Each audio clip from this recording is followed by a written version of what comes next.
Aranyavasi Ram, Ram, Dashrath Nandan Ram, Patit Pavan Janki Jeevan, Sita Mohan Ram, Aranyavasi Ram, Ram, Dashrath Nandan Ram. Hare Krishna, dear family and friends. A very happy Vijaya Dasami celebration to one and all. Joshi Production is here again with another new Jhaki. Please enjoy our small offering at the lotus feet of Lord Sri Ramachandra. But first, a quick recap from where we left off. Ram, Lakshman and Sita lived happily in the peaceful forest environment of Panchavati. But then came the trouble. On the orders of the 10-headed demon Ravan, Marich, in the disguise of a golden deer, came to Panchavati. The plan was to entice Mother Sita and somehow send Ram and Lakshman into the forest in chase of the golden deer. Moving now into the present, Mother Sita was so enamored by this golden deer that to fulfill her wish, Lord Ram picked up his bow and arrow. He specifically instructed Lakshman to keep a watchful eye over Sita and under no circumstance leave her alone. Lakshman, remain alert. Do not leave Sita unprotected at any time. The forest is full of many wild beasts and flesh-eating demons. As you wish, brother. Leaving Sita under the careful guard of Lakshman, Ram himself went in pursuit of that golden deer. But this was no ordinary stag. It was actually the demon Marich in the elusive garb of a deer. Dancing and prancing hither and thither, he would appear before Lord Ram and then suddenly disappear from sight. Again he would appear, pause for a while, staring back at Ram as if waiting for the Lord to catch up. The chase went on, and as planned, Marich took the Lord far, far away from Panchavati, deep into the heart of the forest. Hiding behind tall grasses, the glimmer of the deer caught Ram's eye. Ram now understood that this was no innocent deer, rather a demon in disguise. Choosing an arrow, Ram shot it straight into the deer. The magic broke.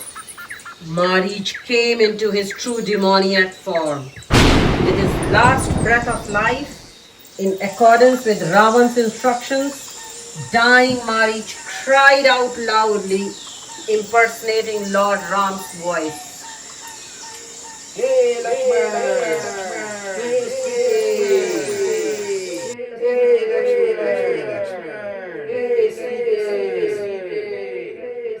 Hearing the distressed cry of Marich, Sita fell for the ruse. Thinking that Ram had somehow been overpowered, she earnestly pleaded with Lakshman. Brother Lakshman, Ariput is in great danger. He is calling out for your help. Please, please go immediately to his rescue. Mother, do not fear. Rest assured, I know Ram's prowess. He is undefeatable, and no being can bring any harm to him. This is just a trick.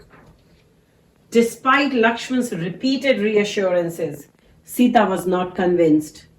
Overwhelmed with grief and feeling helpless, Sita accused Lakshman of the unthinkable. Lakshman, it seems you have some ulterior motives. You followed us into the forest just waiting for this moment when some harm comes to Ram and you can enjoy me? But this shall never happen. I will self-immolate before you can even touch me. Sita's baseless allegations were like sharp arrows in Lakshman's heart. He had no choice but to leave Sita alone in Panchvati, disobeying Ram. Tulsidas Ramayana mentions that before leaving, Lakshman pulled out a special arrow and traced out an invisible border around the hut. Thus taking his leave, he said, Mother, in my absence, this Lakshman Rekha will protect you. Do not, under any circumstance, cross this line. Hiding above the hut on his perch, Ravan gleefully laughed, blissful to see his plan unfolding perfectly.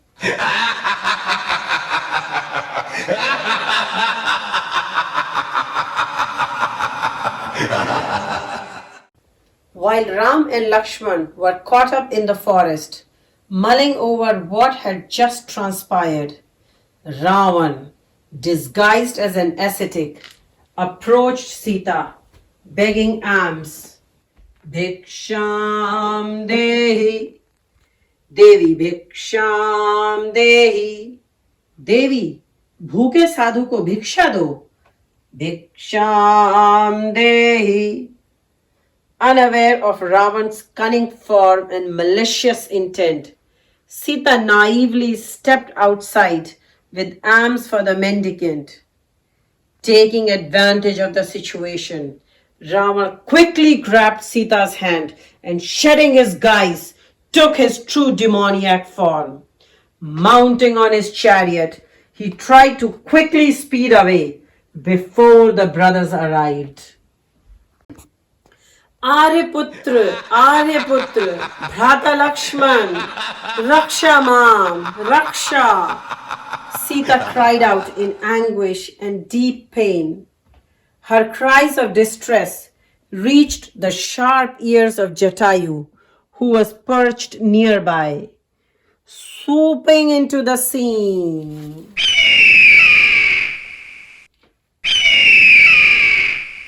Jatayu challenged Ravan. Leave the lady at once, Dusht Ravan. I, Jatayu, son of Arun, will not let you kidnap Mother Sita. With these words, Jatayu attacked Ravan with his sharp talons. Ravan in turn took out his glorified Chandrahas sword and fought back. A furious and intense combat took place. Jatayu's age began to take over his prowess. As Ravan took the upper hand, he mercilessly slashed at Jatayu's wing, thereby disabling the great bird. Now, with his final impediment removed, Ravan steadily made for Lanka.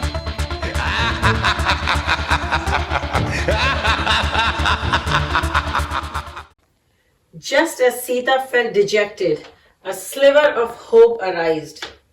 As Ravan's celestial chariot coursed over a mountain, Sita saw a group of Vanars perched on the peaks. This was Rishimukh Parvat, where Sugriv, along with Hanuman and a few faithful Vanar friends, had taken refuge out of fear of Vali. Quickly taking off some of her bejeweled ornaments, Sita dropped them down below in the hopes that, searching for her, Ram would perhaps meet these monkeys and get some clue about her whereabouts. Are you wondering, dear friends, what happened when Ram came back and found the hut empty? Who gave the brothers the news of Sita's kidnapping? Did Ram ever meet those Vanars in Rishimukh Parvat?